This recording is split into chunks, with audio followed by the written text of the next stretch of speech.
is chloroplast. Chloroplast. This is the structure of chloroplast. Or we can say ultra structure of chloroplast. If we see in ultra microscope, then we can see the structure of chloroplast in this shape. This is the ultra structure of chloroplast. Now if we see the chloroplast, where the chloroplast is present? In the plant, chloroplast is present in the leaves.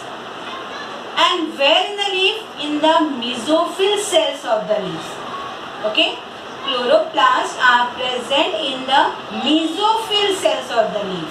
In the leaves, there are two types of cells. One is mesophyll cells and the other one is bundle sheet cells.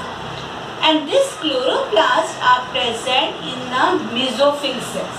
Okay? Chloroplasts are mainly located in the mesophyll cells of the leaves.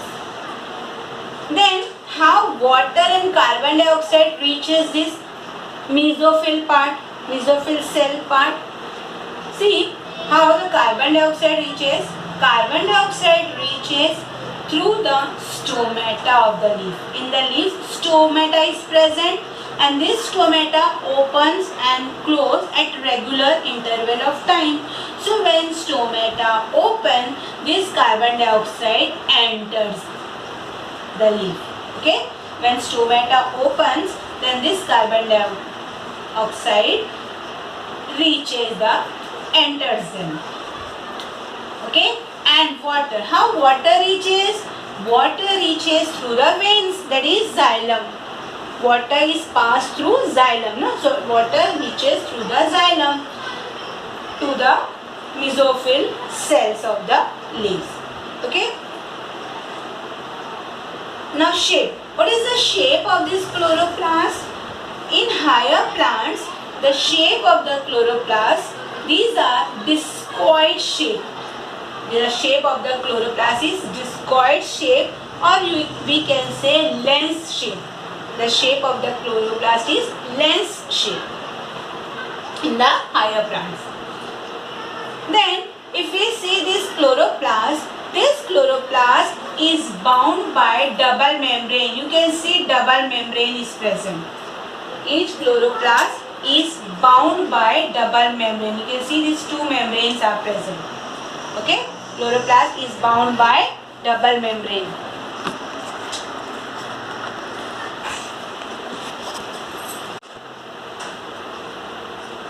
See here, as two membranes are present, na? Outer membrane and inner membrane. You can see external membrane and internal membrane. Two membranes are present. Now if we see inside the membrane, inside these two membranes we find a ground substance. A ground substance that is known as matrix. Matrix is present inside this membrane. And this matrix is known as stroma. The matrix is known as stroma. Then if we see inside the stroma, you can see a system of chlorophyll bearing double membrane. You can see here the system of chlorophyll bearing double membrane cell. Okay? What is present inside the stroma is found. What is found there? A system of chlorophyll bearing double membrane. And that is known as lamella. You can see lamella is present here. And this lamella, these are stacked one above the other. Like a stack of coin. You have seen a stack of coins. If we keep many coins together, stack of coins. So this stack of coins is known as granum. Granum. Singular is granum, and as stack of coins are present, this is known as grana. See here.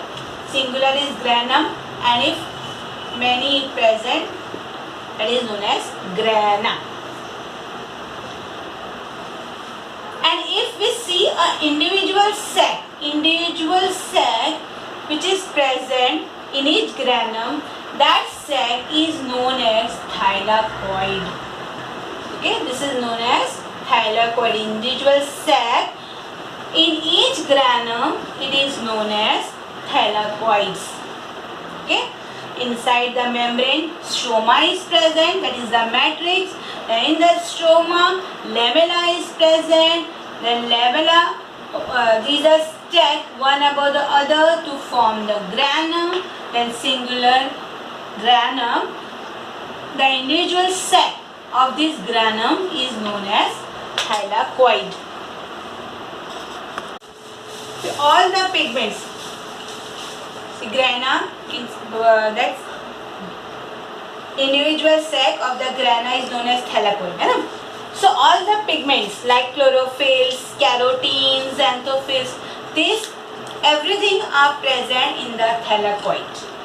Everything is present in the thylakoid membrane. All the pigments, chlorophylls, carotenes, xanthophylls, chlorophyll A, chlorophyll B, all the chlorophylls and carotenes and xanthophylls, these are present in the thylakoid membrane. This pigment, now what is the use of these pigments? This chlorophylls, carotene and xanthophylls. This pigment absorbs light energy of specific spectrum in visible region. What this pigment do? They absorb light of specific spectrum in visible region. Then these pigments are fat soluble. Okay, all the pigments these are fat soluble and they are located in the lipid part of the membrane. These pigments are present in the lipid part of the membrane. Then with the help of enzymes, with the help of different enzymes, these pigments participate in the conversion of solar energy into ATP and NADPH2. Okay, with the help of enzymes, these pigments, they participate. What they do? They help in the conversion of solar energy. They absorb solar energy. No?